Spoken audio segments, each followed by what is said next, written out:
called Borco, and it's specifically for drafting. So if you haven't had drafting yet, there's, I guess you do. So it's vellum and a pencil, right, in your drawing. And that Borco makes a really soft surface, so the pencil lays really nicely onto the paper and you get a nice black line. If you cut into that and then somebody comes for drafting and they draw on top of it, they're gonna get a bump and they're gonna be really mad at you. So don't do that. So we have a bunch of these cutting mats, and I recommend you get one from home. As when I was a student, yeah, I did a couple things really not great. My mom had like linoleum floor and it's late at night and I needed to cut, and I cut, and still to this day the cut is there. I also spray mounted on the linoleum floor, which I'll show you. Spray mount square is still there. Oh, 40 years ago. I'm not that old. Well, maybe not 40 years ago, maybe 35 years ago. So make sure you get the proper tools so you don't jack up your home. All of the green boards, when you want to go work at your desk, are under the thing. So there's a million of them. So whenever you want to cut at your desk, you can just grab a green board and go. And then when you're done, please put it back. So you need a cutting mat, or a cutting mat is helpful. If you don't want to buy a cutting mat, if you're in art class, you know the cardboard that comes on the back of an art tablet, those work really great too, because you don't cut through them really easily. You need foam core. I saved this one. This is what we used to always use. It's 1/4-inch foam. For whatever reason, they don't sell 1/4-inch foam that much anymore. I don't know what this thickness is, but it's like the next one down. But if you get this one, it's fine. But this is 1/4-inch, which is what is typical, used to be typical. The reason it's foam core, it's kind of called foam core. It's kind of like drywall. Remember we just talked about drywall where it had chip in the middle, except now this has foam in the middle and then it has paper on both sides.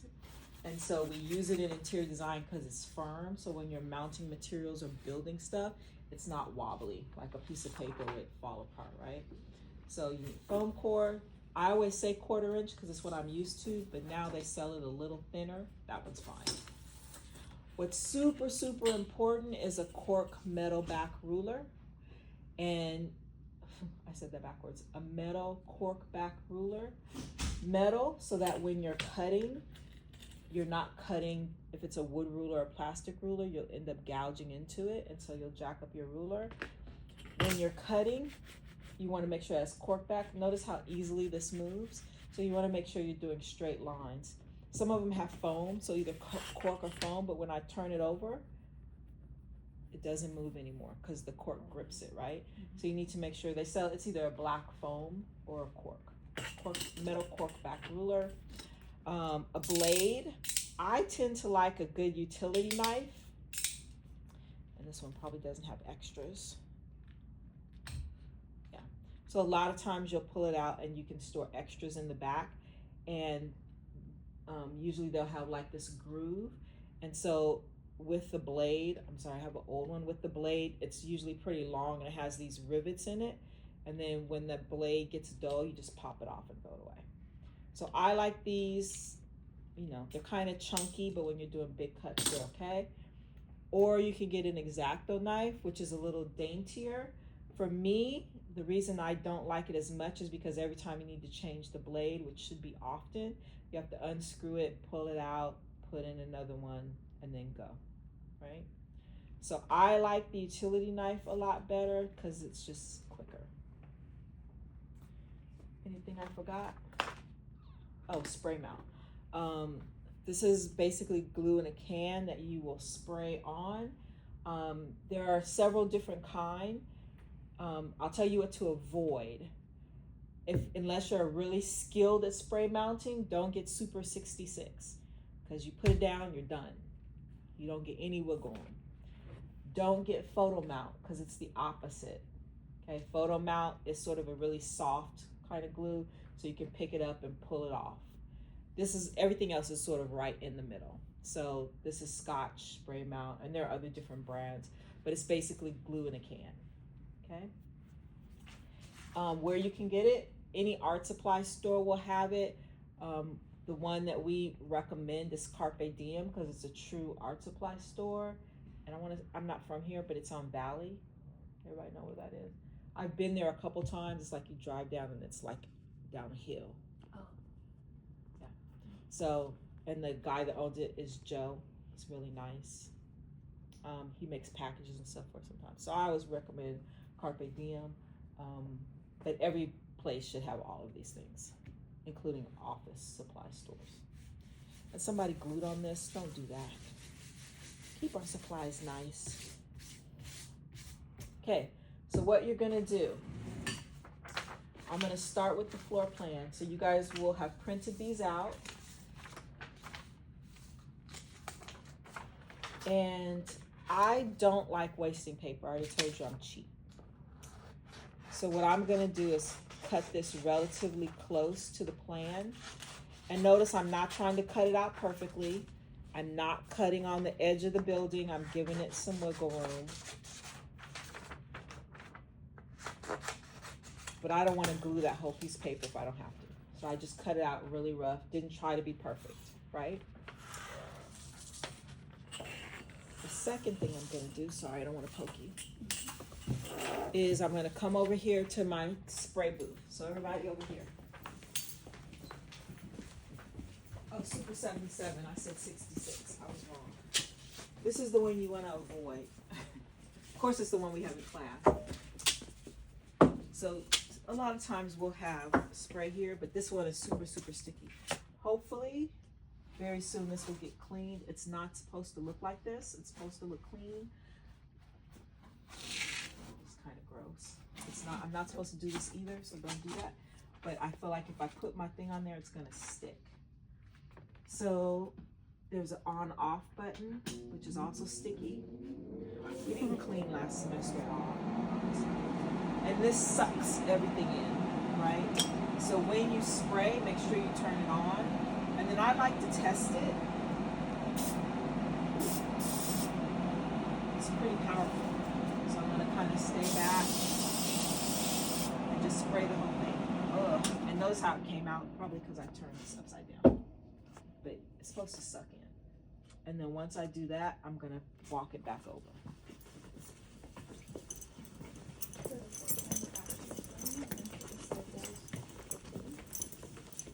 Oh no, you're spraying all the paper, you're pinning the foam together once it's sprayed. Oh, I see.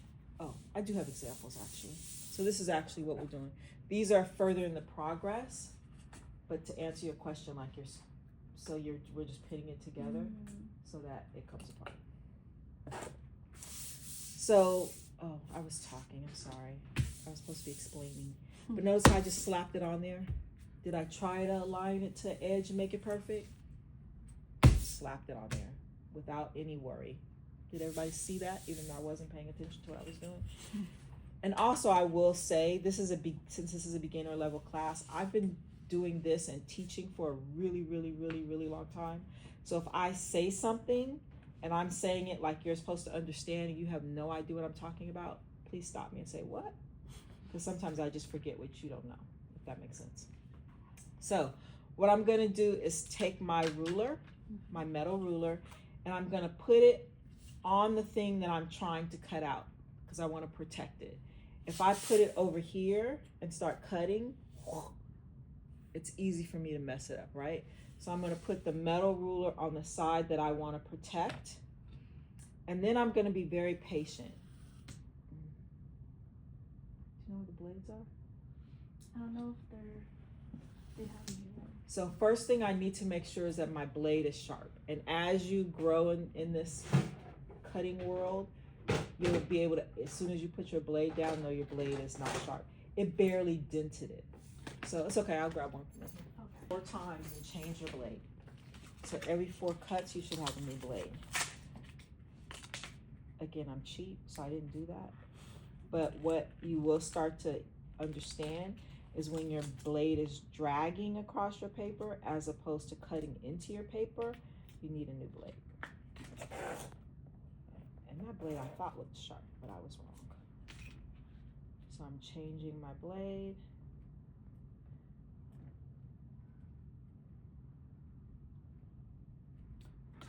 start again. So this kind of already has a dent in it. So because I'm sort of starting over, actually it doesn't really have a dent in it, which is sad. I'm going to put my blade in the dent first, so that I'm lining it up, so I'm staying in the same crease. But now I can feel at least the blade is going in. But am I gonna try to do it all the way through the first time? No. It probably takes at least 3 cuts until you get all the way through. So I'm not like, I'm very gently just gonna stroke it 3 times, right? And so now I know it's kind of loose. And then I'm gonna rotate it, put my blade on the part where I want it to start, line it up, and then 1, 2, 3, and hope. And then I'm gonna do the wrong thing, but I don't feel like rotating the board. So don't do this, right? Because remember I told you, protect what you want to keep. So technically I'm cutting on the wrong side.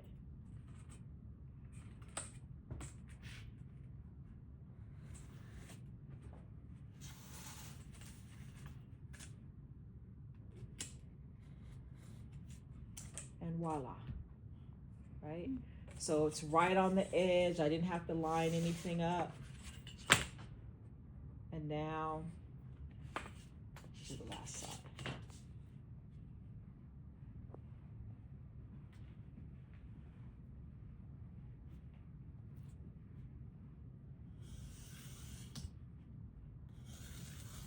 Did you hear that? Mm-hmm. So my blade got dull because I could hear it ripping. I could hear it ripping the foam. So that's what you're paying attention to. So I definitely should probably change my blade. I need new glasses. I can't see it though. So when you're done, see how clean that edge is? So that's the kind of edge you want. Let me see if I can give you a bad example with this old blade. So we're gonna do another wall. So let's do the wall with the window. So again, I'm just gonna really rough cut it because now I know it doesn't matter, right? Because I'm cutting off these rough edges anyway.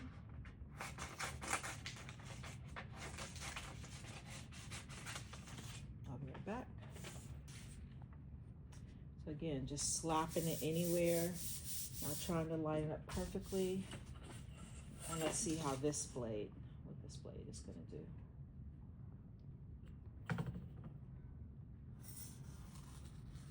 Can you hear the difference? I can hear the difference. I can definitely feel the difference. It's almost like I'm having to pull. Mm-hmm. I'm gonna do this quickly so we're not here all day. But this is again the wrong way. Can you see see the paper? So it's tearing the paper. That's what you don't want. But I'm giving you a bad example on purpose. Ooh. Did you hear it that time? Everybody had to hear that one. Okay, I'm not doing that anymore. It's giving me the heebie-jeebies.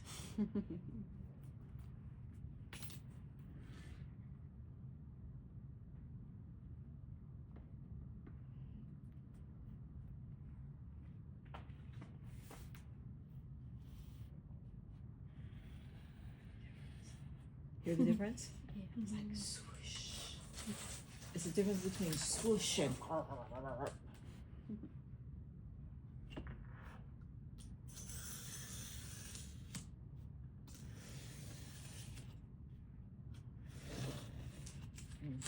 wasn't good.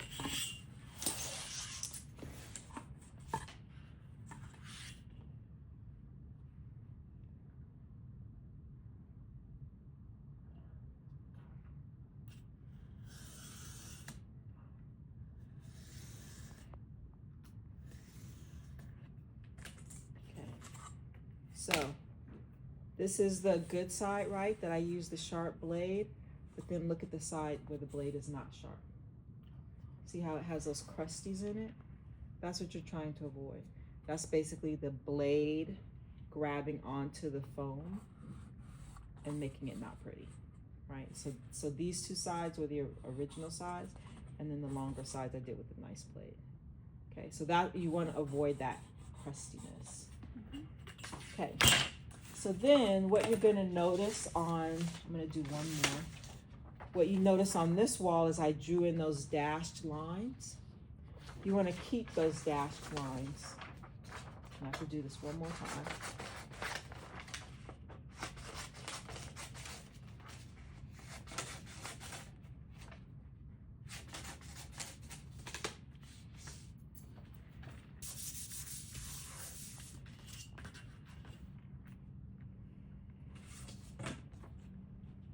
So again, I'm gonna keep the dashed line. I'm gonna cut on the outside of that dashed line.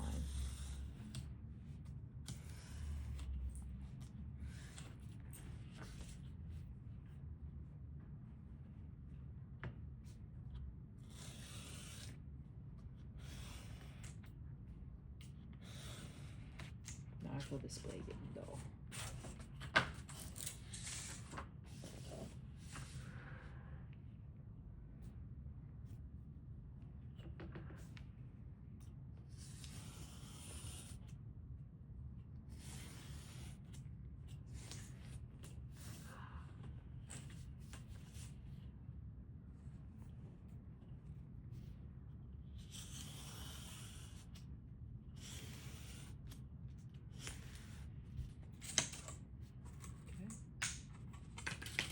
So now we have half of our walls done. So what's gonna happen is now you have to fit it's like a 3D puzzle. You're gonna fit this wall here. And the reason you have that extra thickness is so that when this overlaps, that original wall has something to overlap onto. Did that make sense? And so, excuse me, so I don't want you to glue it together. I want you to pin it together because we're going to be taking it apart.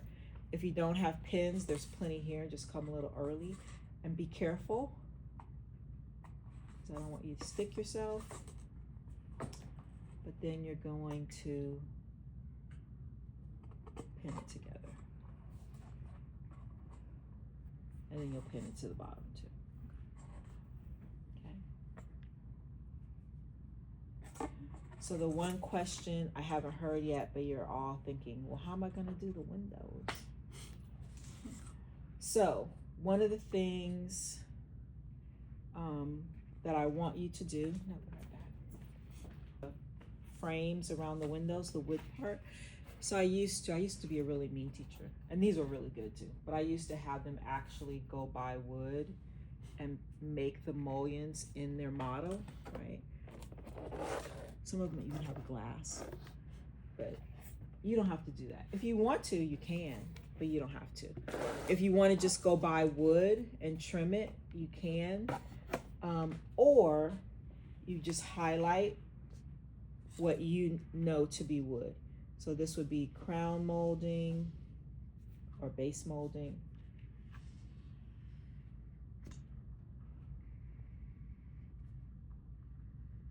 So you can use whatever color. It could be a pretty color, it could be just a highlighter. But I want to make sure you understand what's the wood and what's the paint, basically. And then I would do that first, because I do want you to cut out the windows. And the easiest way to do it is to sort of poke a hole, and even maybe this is too skinny of a pin, but poke a hole in the corners of where you're going to be cutting out.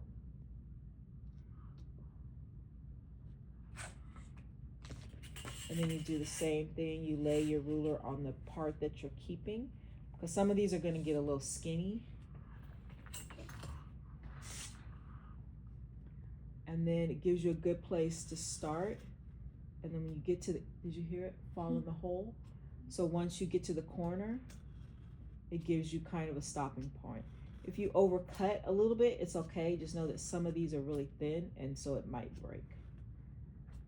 So you're gonna go all the way around. And this takes a little patience.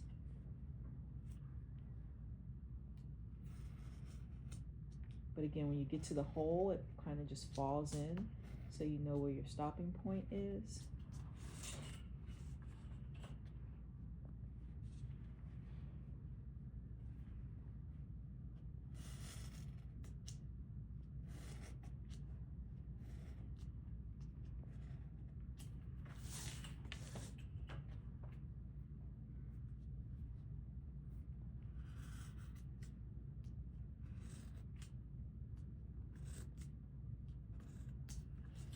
And then hopefully it falls out. If it doesn't, I would go to the back, because sometimes the corners don't cut all the way through, and see what didn't cut. And then voila. Okay. So, but you should have, you don't have to take out that little part, even though technically it's kind of probably, it might be wood. So just leave that whole thickness there, and then the thickness going around the middle. Okay, so you'll have 4 openings. So questions about that? Okay. The only other interesting and different thing. How do you make the doors functional? Yep. So remember we talked about the hinge is on the side of the door the arrow is on the side of the door that has the hinge. And this door opens in. So basically you're gonna score. You're gonna score your foam core, which means you're cutting, but not all the way through. So see how I cut the foam, but I didn't cut the back piece of paper. So now it works. Okay. So you just have to kind of deduce that if this is opening this way, then the cut needs to be on this side. This one's opening this way, so the cut's gonna be on this side. So I'll do, and you kind of gotta guess a little bit with the line on the other side. But I'll do this one. So on the edge where there's a hinge, you're just scoring it, which means you're cutting it, but you're not going all the way through. If you go all the way through, what are you gonna do? What are your 2 options? Start off over. Start over would be 1. What's the second option? Use the pins. I don't know if pins would hold it. Tape. You could tape it. You might lose a point or 2, but if you don't want to start over.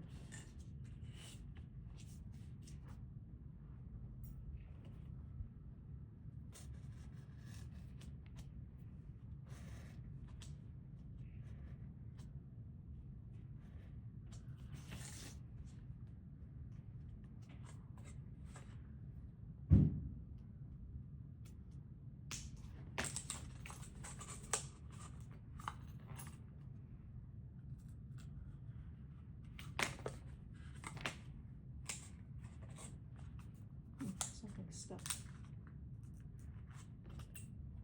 That's really weird.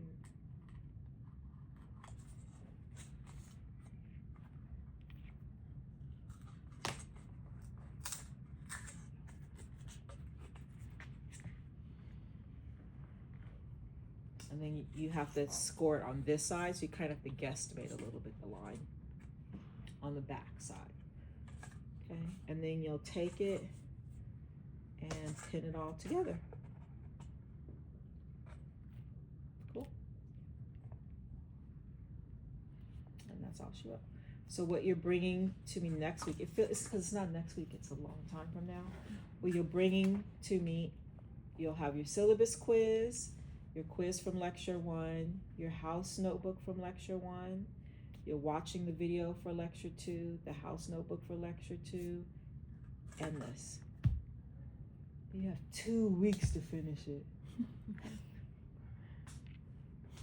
Okay? And so the next lecture is on paint. So we're gonna be painting this, not really painting it, but estimating paint for this room. Questions?